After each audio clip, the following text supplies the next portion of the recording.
וההתנהגות שלך מידע לתוך התוכנה הזאת שמתחילה להחזיר אותך חזרה לאותו פחד, לאותו חשש, לאותה אחריות במרכאות, ולהתחיל לייצר את המערך ההורמונלי הכימי שמחזיר אותך בחזרה לכאן, מחזיר אותך להישרדות, מחזיר אותך לקיבוץ, מחזיר אותך לסגירה, מחזיר אותך להרס. כשהגוף הולך ונסגר, אני נהרס לאט והוא עושה את זה מהר. אמרתי לאט לאט והוא עושה את זה מהר.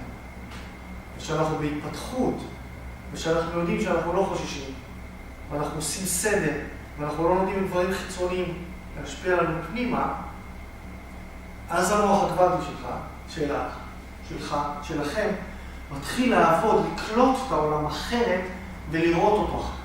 לקלוט אותו אחרת ולראות אותו אחרת. ולהשפיע עליו אחרת. אנחנו הולכים ומשפיעים עליו אחרת. אז אנשים שבאים לך לטיפול לא זקוקים יותר לפסיכולוג? לא, הם זקוקים לפסיכולוג.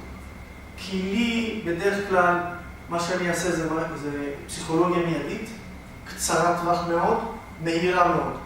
לא לתת לבן אדם להישאר ולתחום את עברו יותר מדי זמן, אלא באמת הוא לנהל את עברו לתוך ההווה שלו מהר מאוד.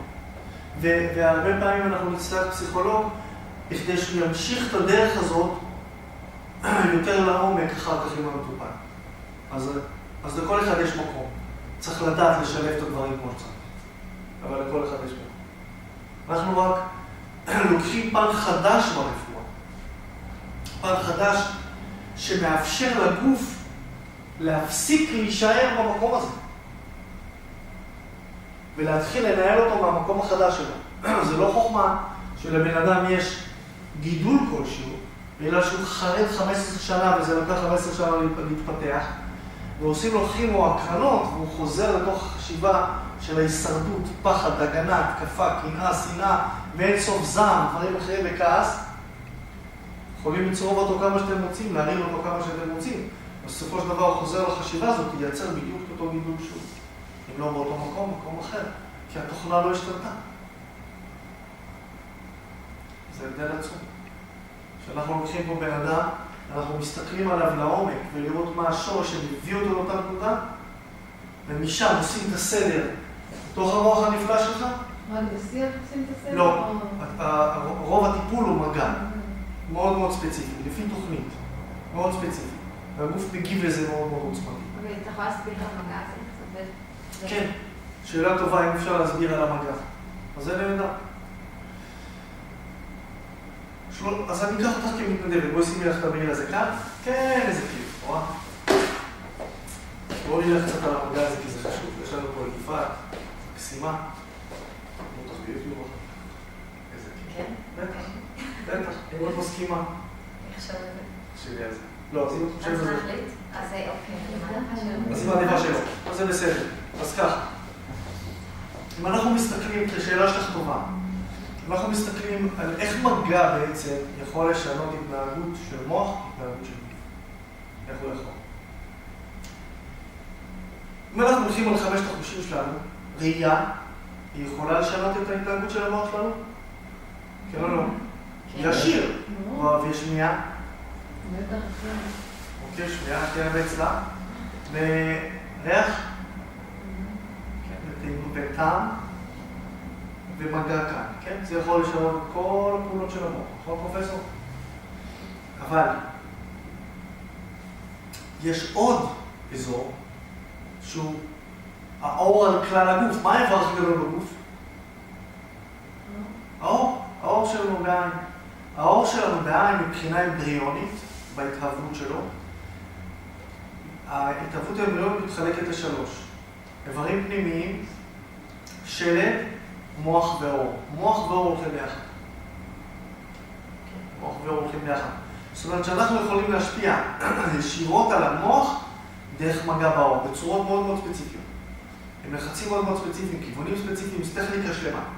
על סמך מה אתה אומר שמוח ואור הולכים ביחד? על סמך ביולוגי. תמצאי לספר, תקראי, כתוב שזה בדיוק משם. זאת אומרת, על סמך המדע.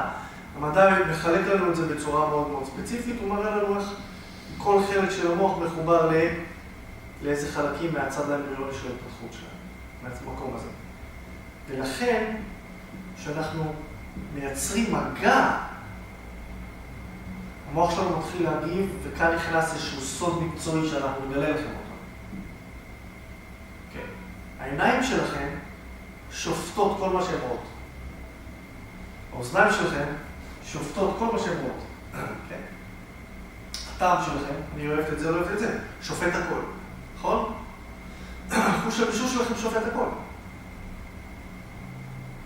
אז 5 החושים האלה שופטים כל מידע שמקבלים. זאת אומרת שאתה יכול לשפוט משהו לטובתך, ואתה יכול לשפוט משהו שלא לטובתך. ברגע שזה שיפוט זה כבר בעיה. רק האור לא שופט. הוא מקבל מידע איכשהו. הוא מעביר אותו, המוח מאבד אותו ומשתמש בו מיד. הוא שופט אותו. ואז הוא יכול לייצר התנהגות חדשה. ואז הוא יכול לייצר רצף חדש. מפה, לפה ולפה. לאט לאט יותר ויותר ויותר. כי כשאני אגיד לך משהו, אתה תשמע, אתה תסכים איתי או לא תסכים איתי, תלך הביתה, אתה תחזור לעשות בדיוק את מה שעשית אותו יום, יום לפני, שנה לפני ו50 שנה לפני. תחזור לעשות אותו דבר, לא משנה מה אני אגיד לך. וזה קורה ברוב האנשים. אבל כשאנחנו מסבירים ונוגעים, אז יכול להתחולל שינוי במפה מההישרדותי הזה, לתוך החלקים האחרים שמבינים את העניינים בצורה אחרת. וככה יש לנו הצלחה הרבה יותר גדולה. כאן בעצם אנחנו מפתחים סוג של תחום רפואה מקבילה, שבונה יכולות מאוד מאוד מדהימות, מהר מאוד, אצל אנשים, בכל מיני חולאים. כי שוב, החולים בכלל, התוצאות הן רבות. אז אם זה ילדים, אם זה מבוגרים, אם זה לא משנה. כל אחד לפי עומק או מרחק המחלה שלו, ככה אנחנו עובדים איתו לאיזשהו טווח מסוים. למשל, הילדה הקטנה שאת שלך, לא צריך לעבוד הרבה זמן, צריך זמן קצר. ובן אדם אחר שיגיע לכאן עם מחלות הרבה יותר עמוקות, קצת יותר ארוך. אז כל אחד לפי העומק של החולי שלו. ומה התנועות קשורות? איך זה קורה וזה משפיע? שואלת יפעת, מה התנועות קשורות? אז אתם לא מבינים על מה מדובר. אבל כשאני נוגע בהרבה אנשים, הגוף שלהם מתחיל לזוז באופן לא רצוני. זה לא קורה כולם. כי היא מטופלת כבר פעם שנייה היום, והגוף שלה מגיב בצורה מאוד מאוד מעניינת, שהיא מאוד מאוד לא שגרתית. היא שגרתית לחלוטין, אבל היא לא שגרתית בעולם הרפואי הרגיל. הרופאים אפילו לא יודעים שאפשר לייצר דבר כזה. ואנחנו מייצרים יכולת מאוד מאוד מעניינת, כי ברגע שאנחנו עוקפים את החשיבה שלך, ואת השיפוט שלך, המוח שלך יודע שהוא צריך לעשות פעולות בסדר מאוד מאוד ספציפי, ואז הוא מייצר את הפריקה הזאת, את התנועה הזאת, שעושה לו סדר, ואז הוא חוזר לאיזון שלו. reset, restart, upgrade. זה מה שהיא עברה. זה מעניין לראות אותה. זה מדהים. אבל כולם עוברים את זה. כולם עוברים את זה, כולם לא חווים את זה. מה זאת אומרת? זאת אומרת, את יכולה לעבור את זה בפנים ולא להרגיש את זה, ולעבור את זה בחוץ ולהרגיש את זה. אבל זה קורה לכולם. ברמה אחת או אחרת. יכול להיות שאת לא תרגישי את זה, כי ייקח לך זמן להרגיש את זה. יש אנשים שזה לוקח להם יום. היום הייתה אישה שזה קרה לה אחרי חצי שעה של טיפול פעם ראשונה, והיא בת 70. זה קרה לי בפעם הראשונה שנגעתי. ולה זה קרה בפעם הראשונה שנגעתי, ולאשתי ולשכנה שלי אחרי 2.5 שנים. מה קרה? אחרי 2.5 שנים, הגוף שלהם התחיל להגיב בצורה שהם התחילו לחוש את זה, הוא עושה את זה כל הזמן, אבל לא חשו את זה. כי הם היו חסומות מ1,000 מיליארד דברים. ועד שהגענו ושחררנו. 2 של טיפולים כאילו? כן. לא כל יום, אבל על פרק זמן של 2.5 שנים. כן. כל אחד זה לפי עומק הפירוד שלו מעצמו. עומק הצריבה הפנימית שלו. כמה זמן עבר מאז? מה היה, איזה סוג של טראומה? כמה טראומה? האם זה רק ההתנהלות היומיומית או שהיא פגיעה רצינית? כשיצרו את השיטה הזאת, תראו שזה אמור לקרוא מזה, או שזה משהו שכאילו... כשיצרו את השיטה הזאת, את מדברת עליי. זו שיטה שלך? כן, אני אפתח את השיטה הזאת. אוקיי, אז ידעת שזה יכול לגרום לזה? אז עכשיו, השיטה הזאת רוכבת על כמה דברים אחרים. בגלל זה אמרתי, מפתח ולא יוצר, אוקיי? יוצר זה מאפס. אז השיטה הזאת רוכבת על שיטה אחרת גם, ועוד כמה, שבאחת מהן אפשר לייצר את זה אבל בצורה אחרת. מה, איזה שיטה? מה? איזה שיטה? זה לא משנה כרגע. יש עוד שיטה אחת שאני עוסק בה. אני עוסק בה, למדתי אותה, עוסק בה, אבל היא הייתה, עד נקודה מסוימת היא שירתה אותי, מנקודה מסוימת הייתי חייב להתפתח איתה. זה לא הספיק. בגלל זה יצרתי עוד ועוד ועוד כרגע. פיתחתי את זה ליותר ויותר עמוק. אבל כבר שם, אנחנו הגיעו לרמה כזאת של תנועה, אבל מצורת התנהלות אחרת. עבודה הרבה יותר נקודתית על העבודה שלנו. כאן אני עובד על הכל, עמוד שדרה המוח, כל כלל גוף. אין הגבלה לאיפה אפשר לייצר את זה, שזה משהו אחר. והעומק של זה והמהירות של זה, זה מהר. זה מהר מאוד עכשיו. זה הרבה יותר מהר, כי אני משתכלל, ומפתח את זה יותר ויותר ויותר. אוקיי. עוד שאלה? יש לכם שאלות? פרופסור? מישהו מגיע עם כאב. כן. כמה זמן יכול להרגיש כאילו שהכאב כבר... כשמישהו מגיע עם כאב, כמה זמן הוא יכול להרגיש עד שכאב ייעלם לו? כן, כמה זמן כאילו כבר... מאיפה בא הכאב? מאיפה בא הכאב? צריך כאילו לעשות את האבחון? ברור, זאת אומרת, הכאב הוא רק מסר, בלבד, אנחנו לא דנים עם הכאב. האבחון הוא תוך כדי שיח כאילו? לא כך, אבחון הוא... את יושבת בשעת ייעוץ מלאה, חוקרים אותך לעומק בדיוק כדי להגיע, לראות מאיפה הכאב מגיע ומה הוא מסמן. ורק אז אפשר לדון עם השורשים שלו, לא עם הכאב. יש לי שאלה אלייך. נכנס לך מסמר כזה לרגל, ואת הולכת לבית חולים. מה הבעיה? הכאב שהמסמר מייצר או המסמר? המסמר. אבל אם את תבואי ואני אנסה להעלים לך את הכאב ולהשאיר את המסמר ברגל, זה יצליח? ברור. אז קודם כל צריך להבין שיש מסמר, נכון? מוציאים אותו. נשאר חור, נכון? מחטאים אותו, עושים כל הפעולות. ואז מה קורה? הכאב נעלם מיד? לא. כך, יום עד שבועיים, עד שכל הרקמה הזאת תחליט בתאים בריאה, אבל אז לא יהיה כאב. אבל הכאב הייתה לו מטרה. תארי לך שאת מסתובבת עם מסמר כזה ברגל ואין לך כאב. מה יקרה? זהו. תעבדי את הרגל. אז הכאב מבורך או לא מבורך? מבורך. אז כשאת באה אליי עם כאב, אני רוצה לסלק אותו, או אני רוצה להבין למה הוא שם? ומאיפה הוא מגיע? אז הדיון הוא איתך, הדיון הוא לא עם הכאב. כשאת מגיעה עם כאב גרון, אני רוצה לסלק לך את הכאב גרון, או להבין למה הוא מגיע, מאיפה הוא מגיע, מה גורם לו, רק עם זה. אז הדיון כאן הוא עם הבן אדם. כאן אנחנו רוצים להבין לעומק למה הוא מגיע מה שהוא מגיע, ומה שהביא אותו, כדי לדעת לעשות את הסדר ולעשות אותו, להביא את עצמו להיות בריא.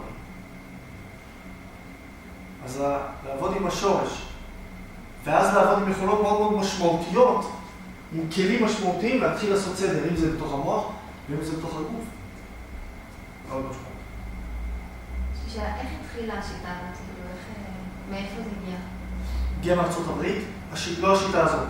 כן, אבל... השיטה האחרת שעליה, שדרכה יש את ההתנהלות הזאת, הגיעה מארצות הברית. רופא יהודי אמריקאי מדהים, גאון דור, שלאט לאט עלה על זה. כל השורש הזה התפתח באיזשהו מקום מתוך הרפואה הכירופרקטית. אבל לאט לאט הלך ויצא משם, להתפתח לדברים אחרים שאנחנו עוסקים בהם כזה. מה שמו של האיש הזה? דוקטור דונלד אפסטין.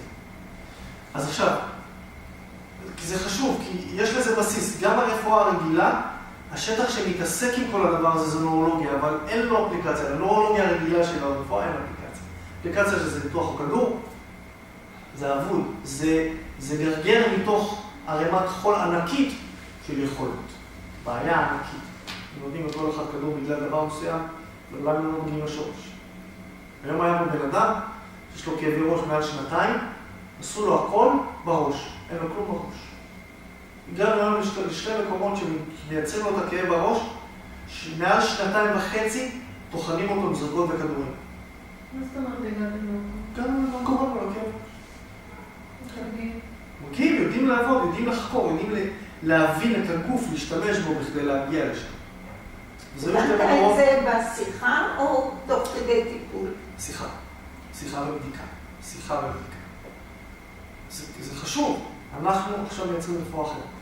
רפואה מקבילה, לא חלופית, לא אלטרנטיבית, לא משלימה ולא במקום. זה חלופית. לא חלופית. במקרה של SOS, SOS זה רפואה מדהימה. איפה הרגילה הרגילה? אני אומרת, זה חלופי ברגע שאין SOS. אין חלופי, מקביל. אין בהגבלה. זה יודע לעשות את זה, זה יודע לעשות את זה. כל אחד יודע, יש נגר עושה שלוחה, יש נגר עושה כיסא. כל אחד צריך לדעת מהזוויות שלו מתי להיות איפה שהוא צריך להיות. אם ייכנס לפה מישהו מדמם לי על הרצפה, אני לא חמוד עדה סנקה. כן, מישהו שבר פה את העצם, יצא לו מהחוט, חמוד עדה סנקה. לא משנה, כל אחד על שערי צדק. צריך לדעת, אבל מה שאנחנו עושים היום זה להתפתח בצורה משמעותית מעבר לנקודה הרגילה. מה שאת חובה, מה שחווית בטיפול, מעטים המקומות בעולם שיודעים לייצר את זה, מעטים ספורים, כי זה לא נמצא יותר ברמת התודעה הרגילה. אז איך זה קורה? זה לא. שנייה, אני רוצה קודם כל שתביני את הנקודה הזאת, כי זה רמת תודעה חדשה מבחינת היכולות. זה לא כל כך פשוט להבין את זה. איך זה קורה? כי זה יכול. כי יש לו את האופציה.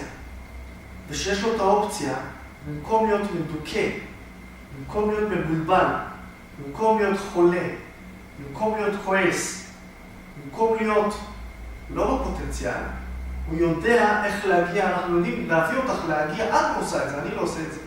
אני יודע איך להביא אותך לנקודה הזאת שהגוף שלך מתחיל לעשות את זה. כי הוא יודע לעשות את זה פי מאות טריליונים יותר טוב ממני, כי הוא מנהל אותך. אני יודע להפעיל אותך. להביא אותך לשם. את עושה את כל ההחלמה. את עושה את כל ההבראה.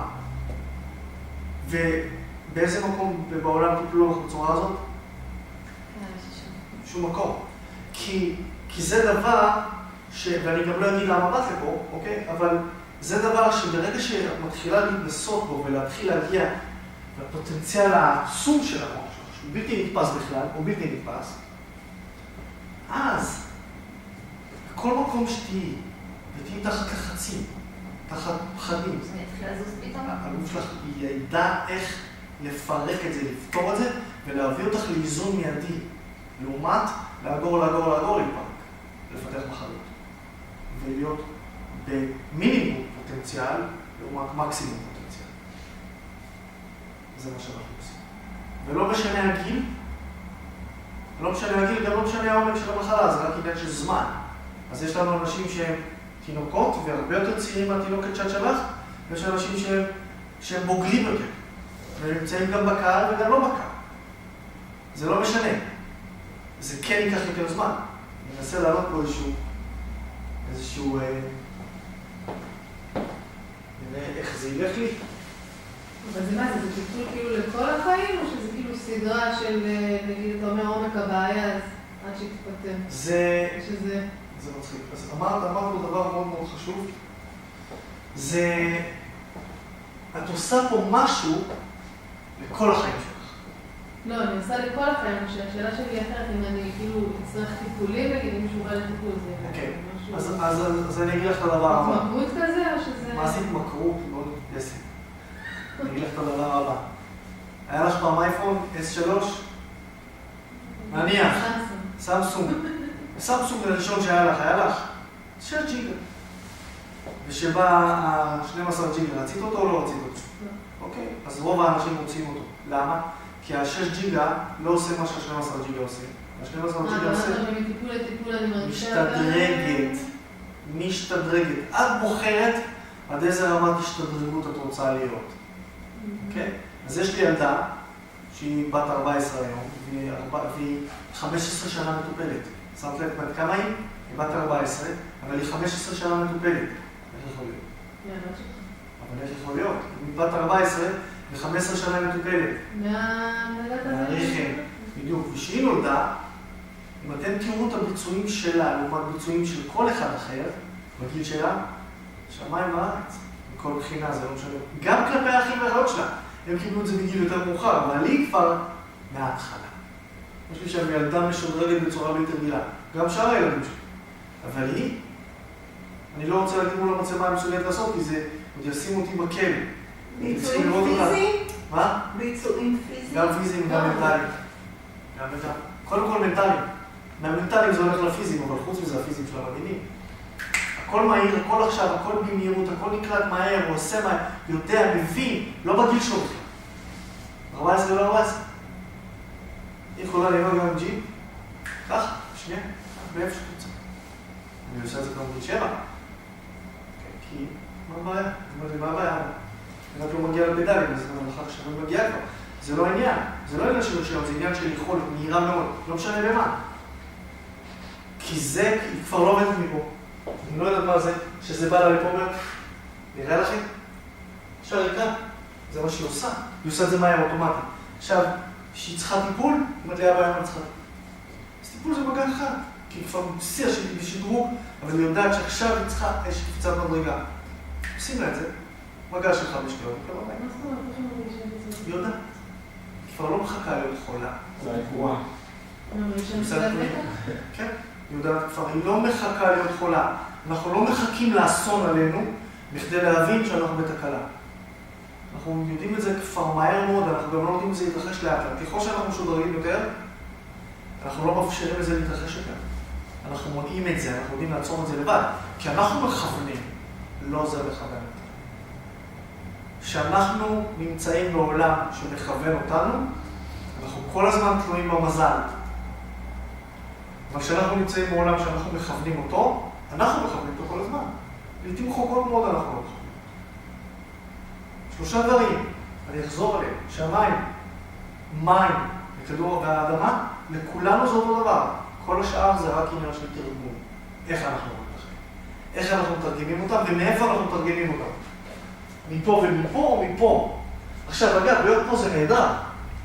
כי אם עכשיו, אנחנו חיים במדינה כזאת, אז אני יכול להגיד, אם עכשיו ירוץ אחרי מישהו מאיתנו, מישהו פסקים, אז אין לי עכשיו מה לעשות תוכניות לעתיד כרגע פה. אני אתגונן מתוך זה מהר מאוד, חזק מאוד, אבל אני לא אשאר שם. אני עכשיו לא אשאר על הטראומה הזאת 15 שנה, ויעשו לי טיפולים פסיכולוגיים 18 שנה. מהר מאוד אני יודע לעשות את הסוויץ'. זה ההבדל העצום בתוך המערך של הרפואה הגבטית. אתם לא נשארים שם. אתם יודעים להפעיל את זה אחרת לחלוטין. ומיד. ואני לא פוגש אתכם אחרי 15 שנה, ואומר לי מישהו שעשו לו משהו לפני 15 שנה, והיום הוא מתנהל מתוך זה. אז הוא מתנהל בכלל בתוך העבר וההווה. אין לו הווה, כי הוא בעבר, ואין לו עתיד, כי הוא בעבר. אין לו עתיד. שאתם יודעים לעשות את הכיוון הזה. עכשיו את באה בשלב בגיל מסוים, ואת מצילה את עצמך. במקום היה להמשיך להתנהל בתוך אותה צורה של לפני כן, ואגרת, וזה לא ידע להתפזר, זה לא ידע להתפרק, זה לא ידע לעשות ריסטארט. אחר כך זה היה מביא חולאים אחרים, או תוצאות אחרות. שאנשים אחרים שאת מכירה, כבר עושים להם את זה מגיל הרבה יותר צעיר, לא מחכים לגיל יותר מבוגר, אמת? כן, אנשים שאת מכירה. אז זה כך, אז מביאים אותם כמה שיותר מוקדם. ואז הם מתפתחים עם 64 ג'יגה לעומת 4 ג'יגה. אחר כך עם 20 ג'יגה, ואחרי זה כמה טרות. אז האנשים האלה שאת מכירה הם באמת, נקרא לזה יותר חזקים לאחרים? אני לא רוצה שיתענה על זה כרגע, אני אגיד לך גם למה לא. כי זה דבר אישי, אז אני לא רוצה שיתענה על זה. עכשיו, אבל כן, לחלוטין יש בהם הבדל. אבל אני לא רוצה שיהיה אישי שיתענה על זה. כי זה משהו אישי. עכשיו,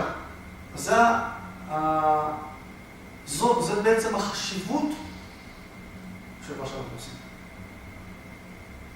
זאת החשיבות. זה ענה לך קצת על דברים אחרים שהבנתי לך בראש קצת במשהו. זה ענה לך.